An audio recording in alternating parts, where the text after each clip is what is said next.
I see a ton of memes online that portray Robert Mueller as the bad guy. But let's flip this story around and look at it from another angle. Here's the rough timeline. Trump gets elected. The Democrats have an emotional breakdown. The dossier shows up and the hive mind starts talking about Russia fixing the election. Trump fires Comey. The demos suddenly love Comey after hating him for not exonerating Hillary. Rod Rosenstein, filling in for Jeff Sessions, appoints Mueller to look into the so-called collusion. And the Democrats spend 2 years in witch hunt mode. They think they are doing the investigation. Everybody who ever said hello to Donald Trump is a target. They go after Mike Flynn and Paul Manafort and Roger Stone and Michael Cohen. Nobody in Trump world is safe. The demos will stop at nothing. Hell, they threw a friggin' porn star at Trump as if she was Rebecca of Sunnybrook Farm being talked out of her knickers. They used Stormy Daniels to make a moral case against the president. She was represented by a guy who is now up on extortion charges. Her alleged payout from Trump was extortion. By her. Against him. They tried to derail a SCOTUS nomination with the leftist college professor talking in a little girl voice and apparently making up stories from whole cloth. They just kept stacking the ludicrous on top of the ridiculous and leaning everything against the big gray wall of Mueller. They thought the collusion was their ace. They thought that was their, excuse the expression, trump card. They did. You can't make this stuff up. But I digress. Let's reset. Robert Mueller was not appointed by the Democrats. He was appointed by Trump's Justice Department. But since then, he became a hero to the left and an enemy to the right, because he was seen to be gunning for Trump. But that's just tribalism talking. When you look at the 3D chessboard, it looks like Robert Mueller has actually given Donald Trump a virtual lock on the 2020 election. I'll explain. They say that absence of evidence is not evidence of absence. But at a given point, it's exactly that. If all of the money and resources Mueller spent on this thing could not produce a link, there ain't no link. If the demos had had the sense to divest themselves from the collusion narrative a year ago when every sane person knew what a nothing burger it was, they would have looked sensible and responsible, and they'd be fine now. But as it stands, they look like flat earth conspiracy theorists. Some Republicans say the Mueller probe hurt the country. Did it? Maybe. But the Democrats were going to hurt the country anyway. That's kind of their brand. What the Mueller investigation did was to keep the eyes of the world focused on one central charge, as opposed to the outrage of the week that would otherwise have been the media's tactic. Rather than being annoyed and insulted by the giant collusion story, Donald Trump would have spent 2 years playing whack-a-mole. But Mueller, by being secretive and slow and methodical, suckered the demos into putting all of their eggs into one basket. Now the basket is empty, and the eggs are on Democrats' faces. The collusion charge will end up serving only one person, Donald J. Trump. Because when your accuser comes up empty, the bigger the charge, the bigger the humiliation. The collusion narrative was always a full-blown leap into fantasy land. One day the left was calling Trump a narcissist who only ran for his own glory and personal gain. They were all saying that, and that at least made some sense. TV show, name on buildings all over the world. You could make a plausible case for DJT being an egomaniac. But in a few weeks' time, they had completely abandoned that story in favor of some wacky narrative that seems to have come out of a Tom Clancy novel. Trump is an embedded spy. Trump is a tool of KGB Russia. Donald Trump? What happened to the self-seeking narcissist? Suddenly he was a calculated Russian asset, sacrificing himself on the altar of Vladimir Putin? Who could think that? The story is so stupid that anybody with a child's portion of common sense knew from the get-go it was bullshit.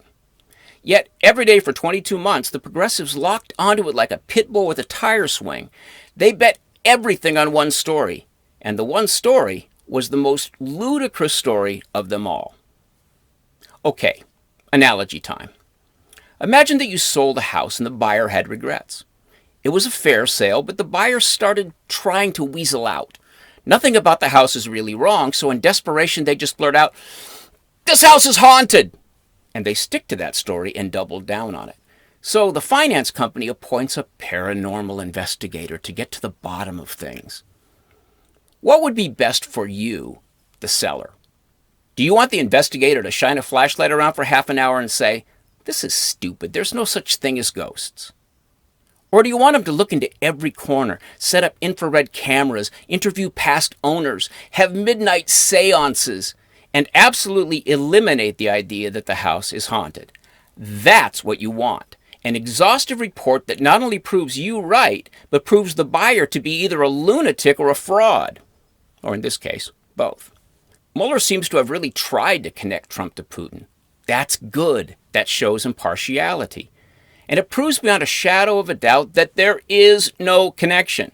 Congressional Democrats are not going to find anything that a guy like Mueller would have missed. But Democrats don't learn from their mistakes. They will have a very hard time letting go of this thing. So they'll do one of two things in the next few months. Either they'll try to somehow discredit Mueller and his investigation in order to revive the dead ghost story, or they will desperately dig around for anything else at all they can charge Trump with. But here's the beauty part. They already used up all that stuff before the Mueller probe completely absorbed them. All of that stuff now seems ridiculously minor and petty compared to treason. Did Trump license his name to sell steaks in real estate seminars? Yeah, so what? You think George Foreman makes grills in his garage? Hello, real world calling. If I was Donald Trump, I'd leave this thing alone for a while. Focus on one or two big positive things. Is there really a good plan for health care? Let's hear it. Can $1 billion worth of fence go up along the border? Let's see that happen. Trump needs to close on a couple of big deals, and then when the Democrat hopefuls have finished gnawing each other half to death, that's when you go to the bat rack and grab that big Collusionville slugger that Bob Mueller gave you. That's when you knock some Democrat heads. One more thing. I've heard a few pundits say that Mueller cost the Republicans the midterms. Maybe, but I doubt it.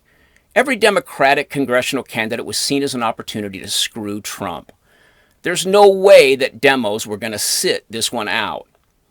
On the Republican side, it was a different story. Many of Trump's supporters are disillusioned with the GOP.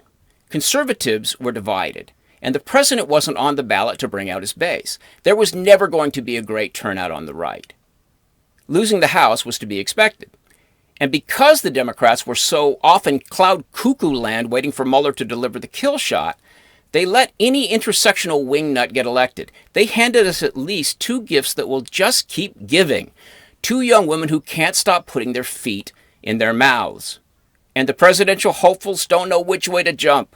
Are we socialists now? I'm so confused. Every last one of them was banking on collusion. What are they left with? The Green New Deal?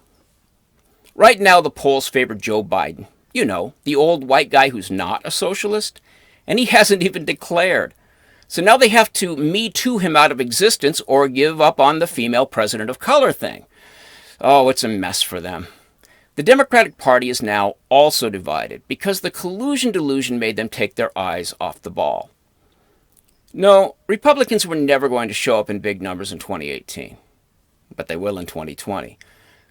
So, thank you, Robert Mueller, for looking down in the basement and up in the attic and proving once and for all that the only thing rattling chains in the walls is the ghost of Democratic sanity.